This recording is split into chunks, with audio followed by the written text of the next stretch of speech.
thank you so much for having me here today. I'm your very distinguished guests. Very, very nervous, actually. And thank you, everyone. I'm actually here today to talk to you about a little bit about social media, not for a long time, for a short time, but hopefully I'll be able to provide you with a few strategies for using social media for language professionals.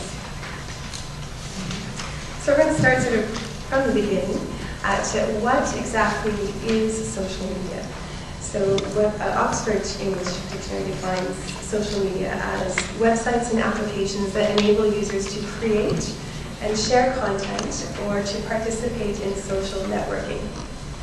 Okay, what's social networking then? So Oxford further explains that social networking is the use of dedicated websites and applications to interact with other users or to find people with similar interests to one's own. Okay? So users here would be individuals, companies, organizations, communities. And what this means for language professionals is that social media is a tool that we can use to engage in social networking with other language professionals. Okay? And what this also means is that the world of social media is not quite as narrow as just the few commonly used and discussed social media sites that we all know, such as Facebook or Twitter. Actually, speaking to a colleague of mine the other day, and he said, "Do you use Twitter?" Because I don't. He said, I don't think people are interested in knowing what I'm having for breakfast today, he said. And I thought, oh, that's very interesting, and I had a little conversation about other ways that social media can be used for professionals. In this case, he was an educator, so it was a different context. However, I think it's interesting to sort of see how it can be used in various professional contexts. So we're going to kind of go into that today.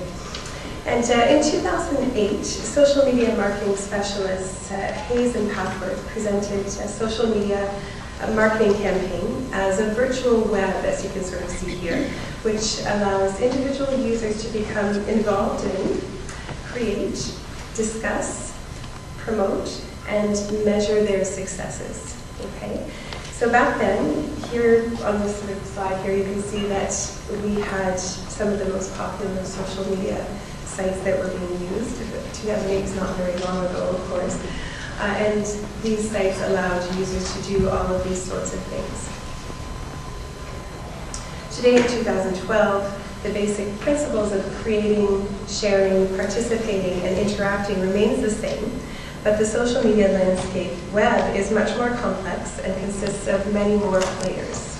Okay, I'm sure many of these players did exist perhaps in 2008 as well, but this web here that we see is much more complex, and it includes things like wikis, blogs, different micromedia.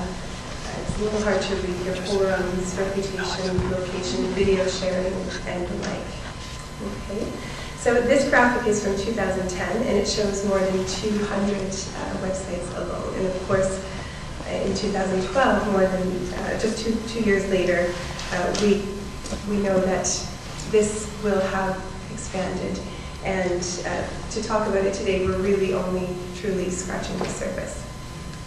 So that being said, the purpose of today's presentation really is just to touch on some of the benefits of using social media in its various shapes and forms, and to look at some strategies for using our time that we spend on the most common social media platforms, and to spend our time effectively and efficiently. Okay, so all this being said, I'm not going to tell you which social networking sites that you should be using, because as you've seen, there are just so many of them, and you'll decide based on your own needs. However, there are, of course, the most popular ones that we are familiar with, and this chart, I hope you can sort of see it. But it basically tells us that in 2012, the 4 most popular social networking sites were Facebook, Twitter, Google+, and LinkedIn. Okay? And this little interesting chart basically shows us the number of users for each, and the languages they support, as well as the maps indicating the top countries using them. So here for Facebook, you can see there are 800 million, Twitter 200 million, Google Plus 180 million, and LinkedIn 115 million. Okay, so not a small number. And actually, I could actually do a workshop on each one of these social media sites, and I have done workshops on individual ones before, but in the interest of time, we're sort of going to speak a little bit more broadly. And at the end of the presentation, I'm going to give you a handout with some more of the how-tos and some basic information and a little bit more detailed information as well. So if you're just starting out with social media, there's a sort of how to get started. And if you are thinking about broadening your social media experience, there's a little bit more information on there as well. Okay, so I'm going to talk a little bit about the benefits of social media. And we already know now our top 4 social media sites among the hundreds that we have seen. So what are some of these benefits that make freelance translators, interpreters, or other language professionals with their own businesses actually consider making good use of social media? And some of these benefits sort of give us an idea. So in 2010 Social Media Marketing Industry Report of about 2,000 business marketing professionals in the US helps provide us with some helpful data in the form of a list of 7 social media marketing benefits for business owners. So they said that it generated exposure for their business, increased traffic, so if they had a website, it increased the number of visitors to the site, increased the number of subscribers or opt-in people on their list. It resulted in new business partnerships, helped in the rise of search rankings, again if there was a website involved, generated qualified leads, okay, because it was towards a specific market. It reduced my overall marketing expenses. As we know, it's absolutely free to have different accounts with the various social media sites. And it helped to close different business deals, for example. Okay, actually, although not all of these categories may apply to all language professionals, especially, for example, if you don't have a website of your own that you're working with. But it may be helpful to think about how some of these areas can help you to grow the number of perhaps professional contacts that you have, both in English and in your languages, in different languages, here in Canada and abroad. And this may in turn help perhaps result in generating more leads or more work opportunities for you in the future. And this could happen through people you know from the same language group, the same ethnic community, or circle of colleagues from the agency or organization within which you work. Okay, so you may wonder, are there any benefits that are not just specifically related to someone who has a business or is growing their business? And the answer is, of course, there are. So here's another sort of little snapshot of some benefits related to networking, professional development, and continuous learning, and the 4 most common networking platforms that we've seen. Okay, so you can first build your professional profile. Creating a detailed professional profile on LinkedIn, for example, will help you attract other professionals with similar professional interests. So including interested potential employers looking for people with your skills in your geographical area. And I have had many students come to me after they've signed up with LinkedIn say, I've gotten some work, or there were some work leads that contacted me by email due to seeing my LinkedIn profile. So it was a direct way to connect with the employers. People are viewing your profile every day. So you're able to stay connected with professional organizations. So following professional organizations like ALIA, AFI, IA, on Twitter or on Facebook, or liking your companies and organizations like Multi-Languages on Facebook or following them on Twitter is a way to help you stay connected with what's happening in the different professional organizations, because they're always posting, always updating, always providing you with new information. It helps you to stay informed, not only about events, but perhaps different new information coming out in the field, or about different, perhaps professional development workshops. And this can be done through tweets and posts through the different sites, of course. And you are able to share information. So you may choose to share information that you learned during a translation or an interpretation project with other colleagues, or some information you may know about what's happening in the industry. Okay? Another thing is you may wish to share new vocabulary that you may be learning. New, as we know that the languages are always evolving, so any new vocabulary you learn, you may disseminate the information through social media as well. Of course, you're able to meet other professionals through LinkedIn or Twitter, through any of these platforms. It allows you to connect with other like-minded language professionals.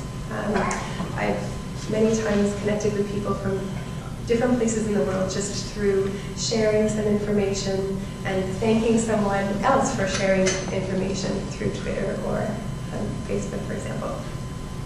It also allows you to connect with language communities and with your language communities. So sometimes you may need to research to see what platforms your communities are using. If they may not be one of the four most common, there may be other platforms that are used in your communities or countries. And you'll want to look into that so you can connect with those people and stay connected. And really consider, is Facebook or Twitter really essential for you here in Canada and Ontario? These are absolutely very helpful for us for many reasons as we looked at today, but you may want to research into other opportunities as well. Okay, so we've touched on some of the benefits, and of course, the list of benefits to use social media can go on and on and on and on, and I've only touched on a few. There are also some important risks for those in the language profession to consider when using social media. So I thought I would be remiss if I did not mention this very important declaration that was published by the heads of interpreting services, a worldwide network consisting of major international organizations, including the Council of Europe, the Court of Justice of the European Union, Eurocontrol, the European Commission, and others. And you can actually find this online as well if you'd like to read it in more detail. But I think there are a few areas I wanted to just sort of read to you here, and I apologize for reading for an extended period, so I'll try not to read too long. But so they say that in our capacity as heads of interpreting services of international and national organizations and institutions, one of our main concerns is that the status of the profession, and this is mainly geared towards conference interpreters, however, I believe it really does apply to all of us in the language profession. So one of the most, professional conference interpreters may be maintained at the highest level possible. One of the most important contributing factors to the excellent reputation that our profession generally enjoys is that those who use interpreting services can be confident that interpreters will always work to the highest ethical and professional standards. In this respect, we would like to draw attention to the use of new social media platforms such as blogs, Twitter, Yammer, Facebook, YouTube, and Flickr, etc. These platforms offer unprecedented communication opportunities for both individuals and organizations and can be used in a positive sense to raise awareness about the profession and to attract young people to interpretation studies. This is so another couple of benefits and uses for social media in our profession. However, if not used properly, they can also adversely affect the perception of the profession. So those who engage in social media platforms should be well aware of the risks involved. Sharing negative professional experiences in public, expressing disrespectful views on colleagues, employers, meeting participants, or even posting meeting documents all damage the status of our profession. which is not only based on the quality of the interpreter's work, but also on their discretion and confidentiality. Therefore, we call upon, and this is sort of a part which is very important, so we call upon all concerned, and in particular on professional associations, interpreter training institutions, employers and recruiters of interpreters, to include explicit references to the proper use of social media when addressing issues of professional ethics and conduct. So this is something to keep in mind at all times. And a final recommendation in this respect, the generally accepted guiding principles are, of course, those that many of us are already familiar with as interpreters and translators: confidentiality, objectivity, impartiality, loyalty, discretion, respect, circumspection, and most importantly, common sense. Okay. So, now that we know that social media can be beneficial, and it also does have some risks associated to it, if we are using it, and we are using it wisely, then what are some strategies that we can actually use to ensure that we are using our time, as I mentioned, effectively, efficiently, when we're choosing and using a social media tool? Let's have a look at some. Okay, so these are 10 strategies for social media management that I sort of put together based on my experience with social media so far as a language professional, and through some reading that I've done as well, that perhaps could help you in your use of social media. So you could create a professional profile for multiple users, okay? Meaning you can, in a separate document on your computer, create your professional profile, including a professional photo if you're able to take one. And I know some of this is information that a lot of you already know, so I apologize. But if it's new for some of you, perhaps useful. So it's one that you can use in multiple platforms as well, if it's consistent across the different platforms, like LinkedIn or Twitter. You're maintaining the sort of consistency in your professional profile. You may want to choose a social media management tool for your favorite sites. So there are some social media management tools out there that allow you to update more than one social media site at a time. So, for example, Sprout Social is called TweetDeck, and others allow you to update and maintain your sites all in one rather than having to go to the various different sites. You can schedule your time, posts, and tweets. There are actually different apps you can purchase as well to help you schedule and pre-write your tweets or posts if you're sort of getting more comfortable with them and posting more regularly. Make a plan for your success. So think about what is the purpose for yourselves to use social media. What is it that you want to achieve by doing this? If your goal is to perhaps find more work in translation or interpretation, set yourself some goals on how to do that. So perhaps start with building your LinkedIn profile little by little, and then branch out and start using some of the other sites connected with LinkedIn. Okay, I would recommend, if you're just starting out, LinkedIn is a very important one for professional purposes. So you're able to post across multiple platforms. In this case, I've sort of provided 5 social media management applications, and these allow you to see all of your social, not depending on which sites you use, but a variety of your social media sites all together and manage them and post together. So Hootsuite is one of them, TweetDeck, Seismic, it's called Social Oomph, and CoTweet. I must confess I haven't used all of these. I found them in my research, but there are many, many more as well.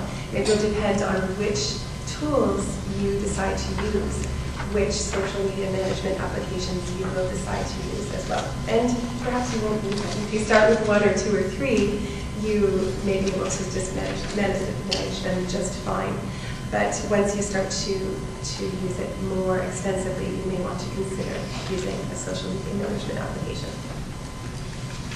Okay, so number 6. You will be able to follow language industry leaders and trendsetters. So once you start with LinkedIn or with Twitter, I recommend going and finding. Some people think, okay, where do I start? Who do I follow? You know, why would I use this? So if you look for our language industry leaders and trendsetters, so multi-languages, all of our organizations that we are very familiar with, and organizations that we know and work for, so that's number 7 as well. It allows you to gather information, learn about what's happening in the profession as well, and sort of gets you going. Through those professionals, you're also able to link to others who are linked to them. So once you follow your leaders, industry leaders, you can also see who they are following and try to connect to those people as well. So it allows you to grow your social network. So if you're able to use mobile or tablet devices, if you have any of those, and you're a translator or interpreter and you are in the waiting room waiting for an assignment, you can certainly use that time efficiently and check your Twitter account, for example. See what's happening, learn new information, learn what's going on in the profession, and use that time sort of as a time for yourself, for professional development. Even though sometimes it's very short, sometimes we can be waiting for longer. So if you can take the time for yourself to use your mobile and tablet devices, it will also perhaps be a help to you.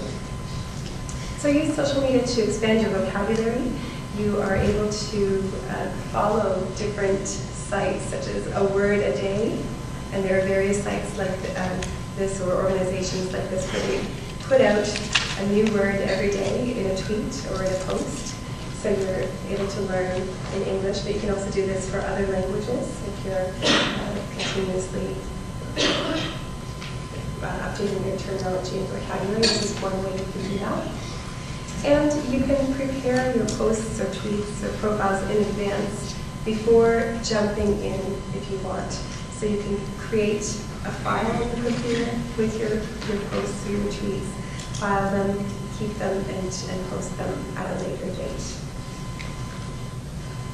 Okay, so this is just an example of a scheduler that you might find to help you schedule your tweets. There's Hootsuite is the one I mentioned previously, and Future Tweets is one that allows you to actually schedule your Twitter tweets for future delivery, if you will.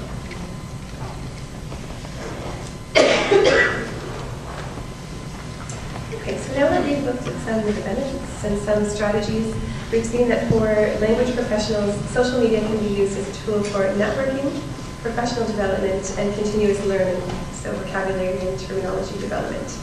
It can be a means to grow freelance businesses and learn about tools and resources in our profession. And I came across this little infographic, and fortunately the infographics I've shared with you today are all Creative Commons, so they are shareable, and you can also find them online if you wanted to find more details for each. But it helps to sort of show us how you can actually grow your personal learning network through social media. So I touched on a couple of little items about how to learn using social media, but this is one that's sort of interesting. So for example, it's geared towards educators. However, I think it also applies for language professionals. So we can use social networks to find and read guides about how other educators or people are using social media to grow their personal learning networks, so through Facebook and Google+, etc. Discover new people and add to our personal learning network. Find ways to connect with others by leaving comments and starting conversations with others as well. Okay, so leaving comments on posts that you read, professional posts, and beginning a dialogue, beginning a professional conversation. So here, sharing lesson plans. This could be information, not just lesson plans, presentations, and documents via services like Tumblr. Also could be LinkedIn, Twitter, etc. and sharing tools and resources. It could be technology tools, databases, dictionaries, that sort of thing, via Twitter, Facebook, any of the social media sites that you use. And use social bookmarking services to find great blogs or resources in your perhaps language or in your areas of interest or areas in which you may be translating or interpreting.